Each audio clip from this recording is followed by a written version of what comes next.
uh, there's going to be some emotional things going on in that interaction. So what is emotional intelligence? The scholar said, I think, therefore I am.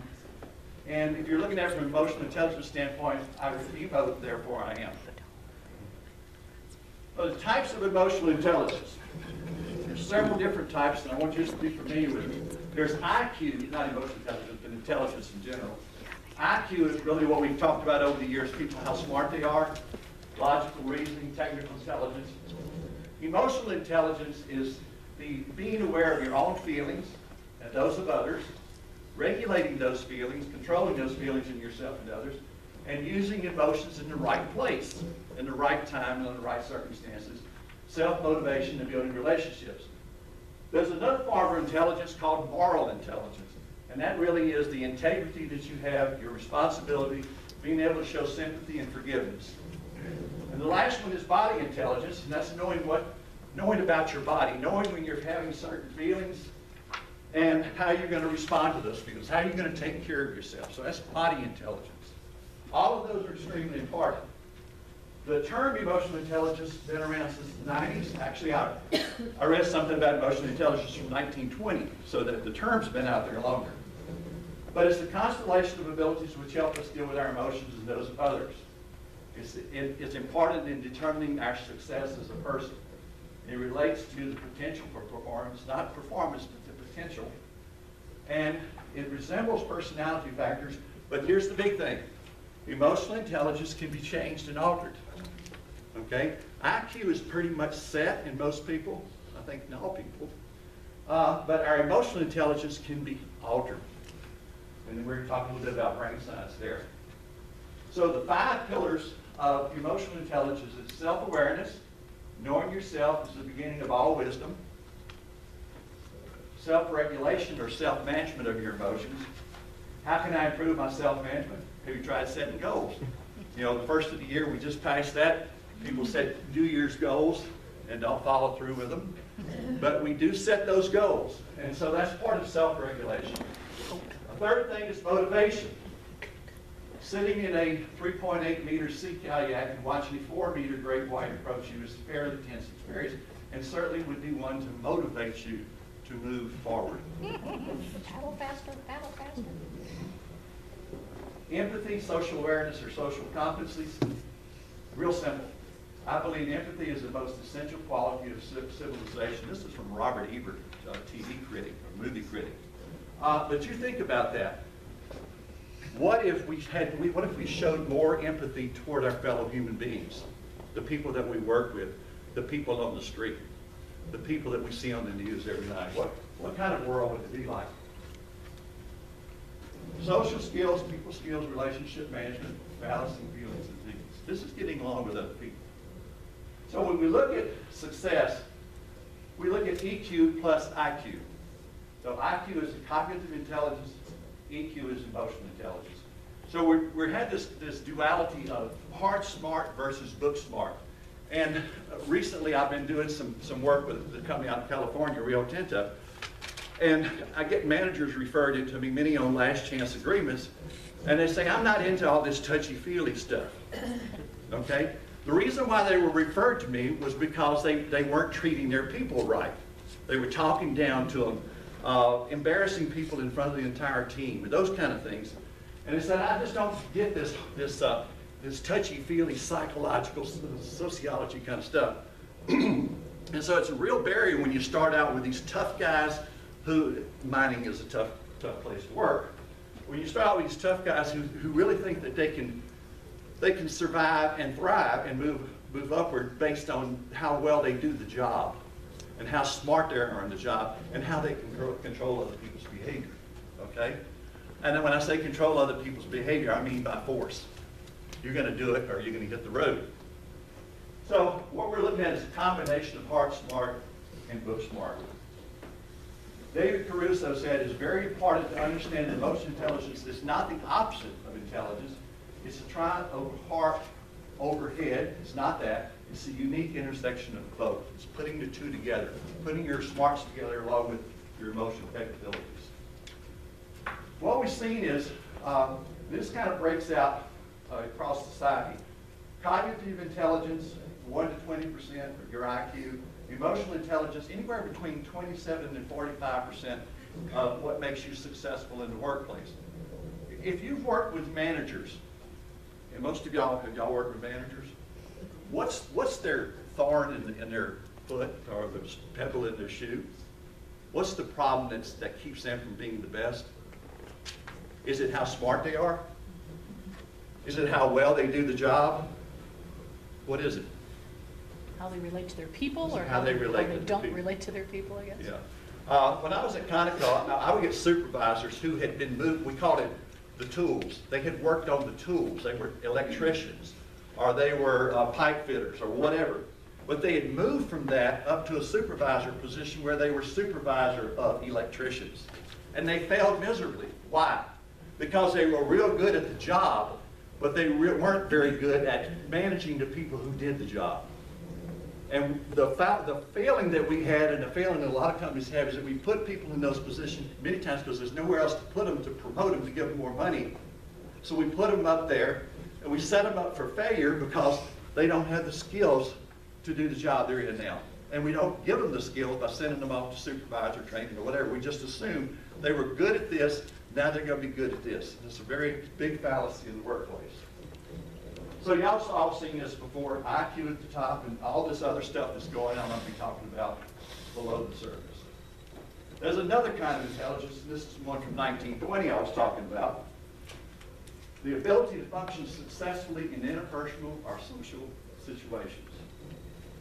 Collaborative intelligence, a composite skill which emerges from the masterful use of your emotional and social intelligence, or ESI, to produce work effectively. Now, Jim Terrell and Marcia Hughes, Jim's a member of this group, and Marcia Hughes, his wife, has written several books, and they have a program out in Lakewood, I think it is, where they do this type of work. So I quote this from them. The book they have is Emotional Intelligent Team. So what is your IQ or EQ? I think I have good people skills. What kind of easy question is that? Okay. And we do that all the time. We say, I hard, I smart. See how stupid I am. Did anybody take the facial expressions test? That was okay. How did y'all do? Not very well. Not very well. And Judy and I were talking about, we both thought we were so smart we'd do great on it. I think I did 21 out of 27, if I remember right. Now, how many of y'all took the one where it had the whole face? Okay. When I first put that out, it had just eyes. Harder. But that tells you how if you can get good at reading people's emotional expressions, then you're going to be good at dealing with the emotions that are behind those expressions. And quite often we misread people's emotional expressions and assume that they're agitated. Instead, they might be a little tired, possibly, or a little distracted, but we look at them and say, oh, their arms are crossed and they're looking away, so they must be withholding something here. So we make guesses, and the best way to find out is to ask questions. And you want to make sure that there's congruence between their facial expression and what's actually coming out of their mouth. What about the other one, where you had 4 choices? Everybody do that one? How'd you do on it? Pretty good. Pretty good? Okay, anybody else? You didn't read far enough down, evidently. At the bottom of the invitation was the links to the two quizzes. How many people didn't see them? Oh, okay. Well, on the email that went out inviting you to attend, at the bottom there were 2 links, one to the facial expressions and one to the, I think there's 16 questions that it asked, and you had to give a choice which was the most emotionally intelligent. I'd suggest going back and doing that if you haven't already done it. It'd be kind of fun. So we have all these different looks that people give us on a daily basis, and we can be quite often deceived by those faces and what they mean. Okay, now, brain science and emotional intelligence. Did you take one and pass one?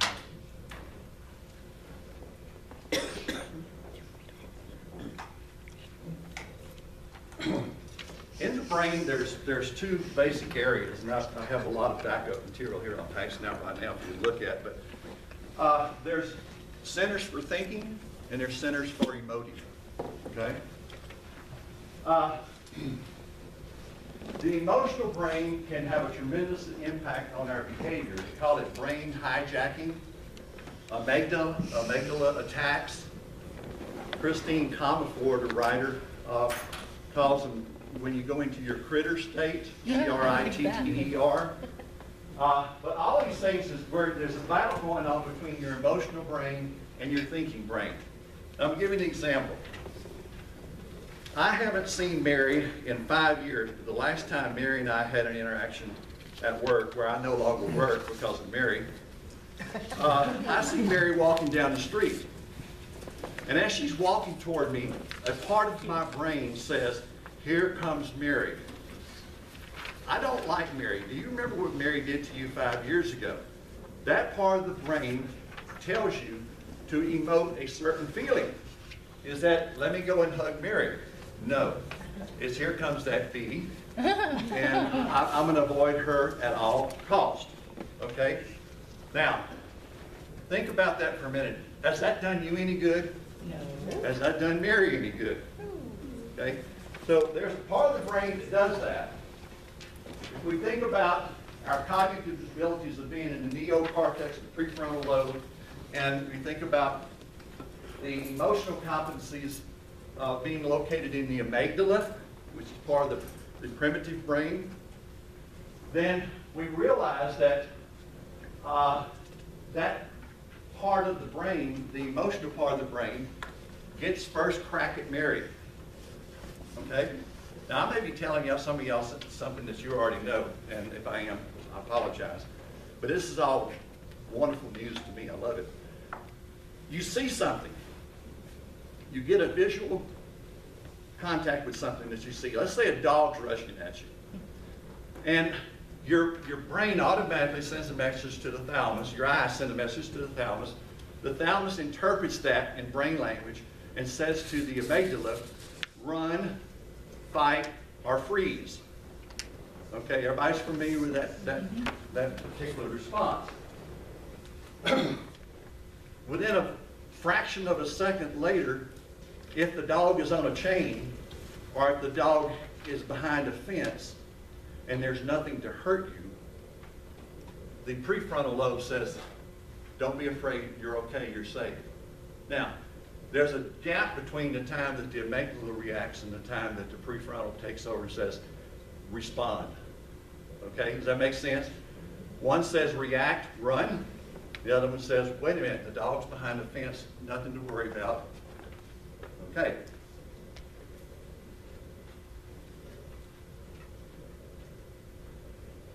What happens when the amygdala overrides?